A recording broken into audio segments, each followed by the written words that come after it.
Quando ele falou isso, que a força que ele tinha no braço vinha do implante que ele tinha no ombro, e ele tinha um implante no cérebro e tal, eu me lembrei de uma história, cara, de um ex-ocultista aí, brasileiro, que ele disse que ele chegou num alto nível lá, e ele teve que fazer um ritual em que ele colocava bilhas de aço no ombro e na base da coluna.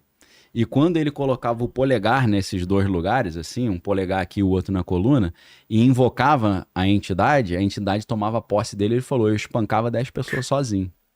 Aí eu falei, cara, que semelhante ao que ele fez isso na África, eu acho.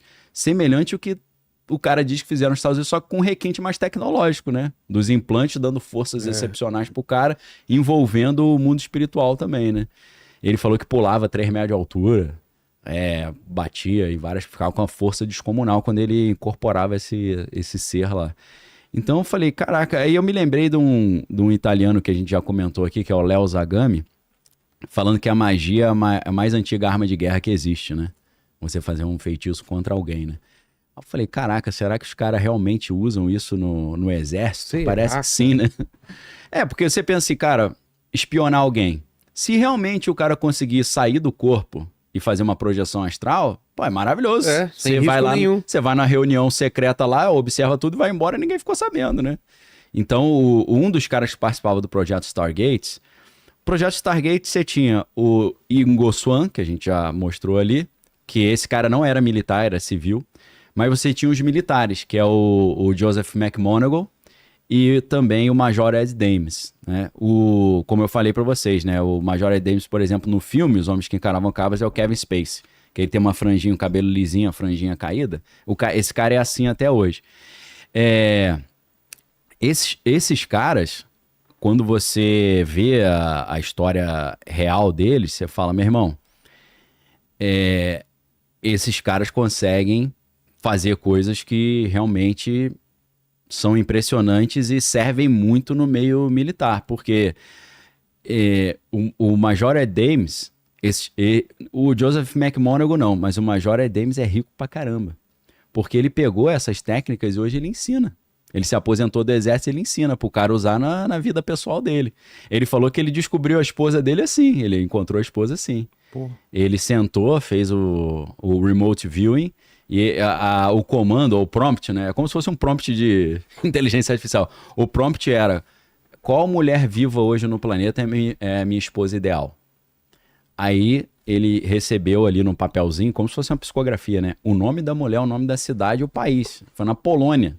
O cara foi lá na Polônia caçar a mulher, foi atrás dela, conheceu e casou com ela. Ele fez assim. Esse cara mora na ilha de Maui, numa mansão gigantesca. Acho que ele tem um bunker lá também. Sei. Ele ficou rico ensinando essas paradas. E o que ele diz? Eu não vi a prova disso. Ele falou, cara, a gente ganhava na loteria isso. Usando essa parada. Eles iam pra Las Vegas, ganhava tudo, dava maior prejuízo nos cassinos. Aí depois tomavam um pau desse cara. Então eles falavam que uma vez por ano eles se reuniam, iam pra Las Vegas e usavam a parada só pra ganhar tudo, maluco. E aí, o interessante é ele explicando como é que ele faz pra descobrir os números que vão sair na parada. Então.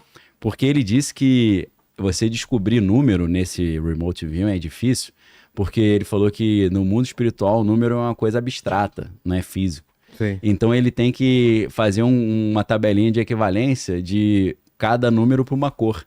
Então, em vez de vir a resposta número 5 ou 9, vem amarelo, vermelho, azul e verde. Aí ele traduz por número e descobre qual é o número.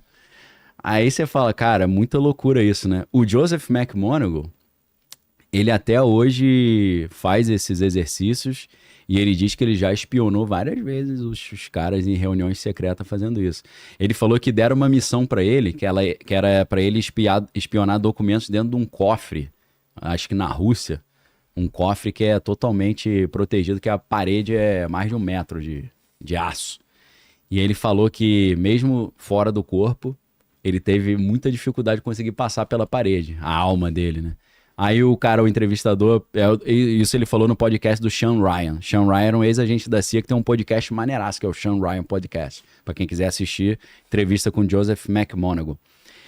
E aí o cara falou, mas por que você acha que, você tava em espírito, por que foi difícil passar numa parede só porque era de chumbo? Ele falou que não é por causa do material chumbo, é porque é o decreto que é feito sobre o sigilo daquilo. Isso aqui é proibido você passar, como se tivesse um decreto no mundo espiritual, Sei. que existe uma regra dizendo autoridade. uma autoridade dizendo que não pode. Ele falava que foi difícil, parecia que a pele dele tá rasgando, assim, a sensação que ele teve. Então, assim, hoje você tem um cara chamado Jesse, acho que é Jesse James, Jesse alguma coisa. Ele entrevistou o Hal Puthoff, que era o cara que treinava esses malucos. Se você vê a entrevista do cara, você vê o nível intelectual, científico do cara, ele explicando como é que era feito. E aí a conversa era o apresentador, que tem esse podcast, que é o Jesse alguma coisa. Um cara que é cético, que é o Eric Weinstein, que é um cara que tem doutorado em física em Harvard. E o Hal Puthoff. E o cara toda hora falando, não, isso não existe mesmo, isso é palhaçada. Aí o cara explicava pela física como é que era possível a parada. Ele falou assim, telepatia não existe. Ele falou, cara, você já pensou sobre o neutrino como instrumento de envio de mensagem? E se for por meio do neutrino? Aí o cara, não, até pelo neutrino é possível fazer isso. Aí, o que eu lembrei na hora? Problema dos três corpos. Você lembra que tinham uns objetos que faziam a comunicação da nave com a Terra, que eles deixaram um objeto aqui, e a comunicação desses objetos era por neutrino? Sim. E era, na verdade, por entrelaçamento quântico. Porque o entrelaçamento quântico são duas partículas que estão em lugares diferentes do universo. O que acontece com uma acontece com a outra instantaneamente. Então você tem a comunicação instantânea, em qualquer lugar do universo.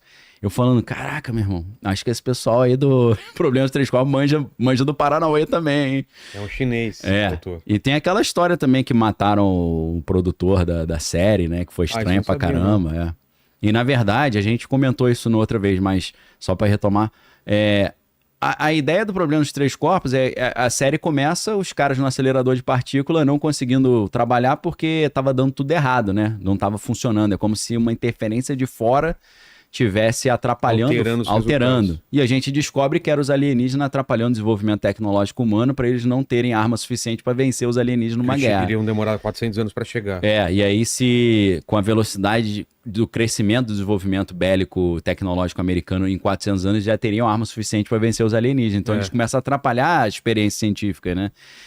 Nessa época que lançou a série americana, porque teve a série chinesa também, né? Tem os 3 livros, a série chinesa, que tem 70 episódios, e tem a série brasileira, que tá na primeira temporada ainda. Na época que lançou a série da Netflix, tava acontecendo isso no acelerador de partícula original do lado do CERN, lá na Suíça. Tava dando tudo errado.